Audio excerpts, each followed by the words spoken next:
A una caníbal acá, compañera de C5N, la doctora Natalia Salvo. Bienvenida, Natalia, ¿cómo estás? ¿Cómo estás, Pablo? Buenas noches. Bueno, buenas noches. Y bueno, vos sos mujer, abogada, conocés muy bien las cosas que pasan en la corte. ¿Cómo viviste el día de hoy? La verdad que no sorprende las fracturas internas que hay en la Corte o los descontentos. De hecho, se vio con la designación a propuesta de Maqueda de Rosenkrantz y Rosati como vicepresidente y presidente. Y la verdad que yo creo que Hayton se sintió desplazada y hizo sentir ese desplazamiento con su renuncia. Pero igualmente creo que es... Ella se tendría que haber ido cuando cumplió 75 años. Eso es lo que te iba a mencionar. Tenemos una corte compuesta por integrantes que dejan mucho que desear. Hayton de Nolasco presentó un amparo que te podría decir que militó dentro del lugar donde tenía que hacerle lugar para poder perpetuarse después de los 75 años que marca la Constitución. Después tenemos dos cortesanos que sabemos muy bien que aceptaron ingresar a la Corte por fuera del mecanismo constitucional. Y otro cortesano, que fue el coautor de la doctrina Irurzun, que es el conducto con Comodoro Pi, que también tuvo sus contactos con la embajada. Entonces me refiero a Lorenzetti. La verdad que esta Corte Suprema de Justicia tiene un 75% de imagen negativa y no es porque sí. Tiene que ver con que es una corte que se mueve con una lógica palaciega, que se mueve con estos carpetazos internos, que no está cerca del pueblo, que tiene sus fallos en tiempos políticos como una forma de pseudo-extorsión, y que la verdad que es una corte que considero que es más que amiga del pueblo, amiga del poder real, y eso es lo preocupante. Natalia, ahora el gobierno enfrenta dos negociaciones muy importantes en el Senado. Una por el pliego de Daniel Rafecas, que supuestamente ya habría aceptado la gente del PRO, lo contó Elisa Carrió y demás. Y otra negociación por la futura miembro de la Corte Suprema. ¿Con qué criterio te parece que hay que encarar el nombramiento de una nueva mujer? Porque si vos nombrás a alguien que no le gusta a la oposición, no la vas a poder nombrar, ¿cierto? Tenemos que destacar, Pablo, que tenemos una posición totalmente antirrepublicana, una palabra que la ha arrebatado. Y la república justamente es la división de poderes y el control de los distintos poderes del Estado. Una posición que se resiste a tratar todas las leyes que amplían derechos para las mayorías, pero que en este caso... fíjate que hay un decreto del año 2003, que el 222, es el que amplía justamente la posibilidad de que la ciudadanía se expida sobre el futuro, la futura cortesana. Si tiene antecedentes en derechos humanos, si tiene ética, si tiene pericia, cuáles son justamente sus antecedentes académicos, qué es lo que piensa acerca del derecho. Y esto es un decreto del año 2003 con posterioridad a una corte que también fue de la mayoría automática y una corte nefasta. Entonces yo creo que el criterio que tendría que tenerse en cuenta, además del regional, del federal, por supuesto que desde ya es el de una mujer, porque tenemos una Corte Suprema que no respeta el cupo. Eso no lo discute nadie, que va a ser una mujer, ¿no es cierto?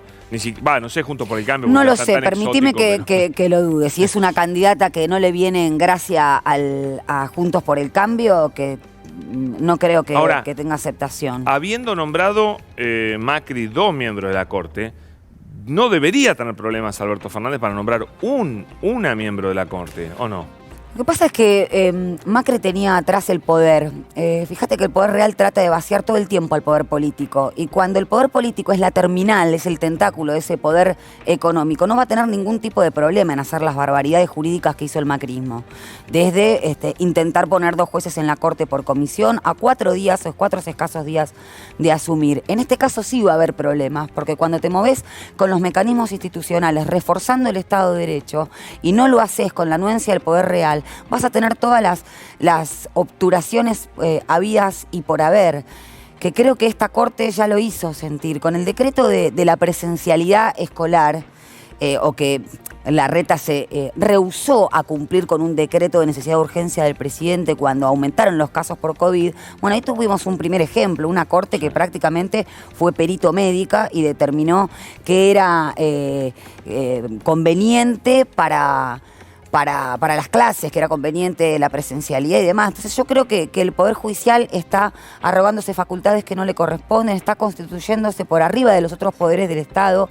Tenemos un Poder Judicial que no pasa por el escrutinio popular, que tenemos estos pequeños mecanismos para que la ciudadanía se exprese, y me parece que es el momento, el punto de inflexión para que esta discusión de lo judicial salga del perímetro del académico, y entre dentro de la discusión pública de la gente, porque es la gente, es el pueblo el que se perjudica con una corte que sea el reasegura de estos poderes. Y Natalia, ¿te animás a nombrar 3 o 4 mujeres que podrían ser candidatas a miembro de la Corte Suprema? Bueno, hay muchas mujeres. Se me viene, no quiero dejar a ninguna fuera, pero se me viene Marisa Herrera, se me viene Graciana Peñafort, académicas, digo, ¿no? Obviamente hay muchas más mujeres. Hay jueces camaristas, ¿no? Y juezas camaristas, sí, infinidad, pero no quisiera dejar ninguna fuera y ahora no se me viene a la cabeza porque es muy pronto. Pero muy hay próximo. que pensar en un nombre que no esté demasiado identificada con el oficialismo, con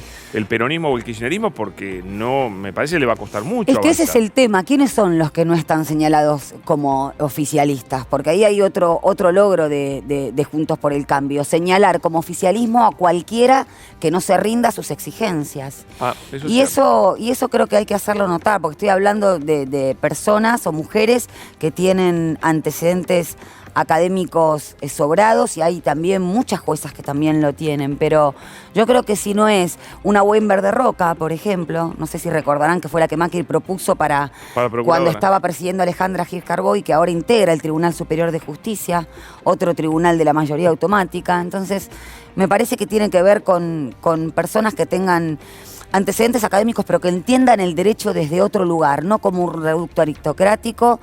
Y a un poder judicial con independencia no solo de los otros poderes, sino también del poder económico. Esto me parece central. Lo que tanto se opuso la oposición. Y del poder mediático. Y del poder mediático. ¿Te acordás de la Corte que... ¿Te acordás, Pablo, el lío que hicieron cuando quisieron modificar, creo que el artículo 72 de la reforma judicial, que decía justamente que los jueces, una verdad de perogrullo, los jueces tenían que tener independencia por mediático? Una cosa tremenda, sí, por supuesto que la tienen que tener. Bueno, y hoy hay algunos que no la tienen, sin duda. Natalia, muchas gracias. No, por favor, a ustedes. Seguiremos discutiendo este tema, va a haber para largo. Para mucho.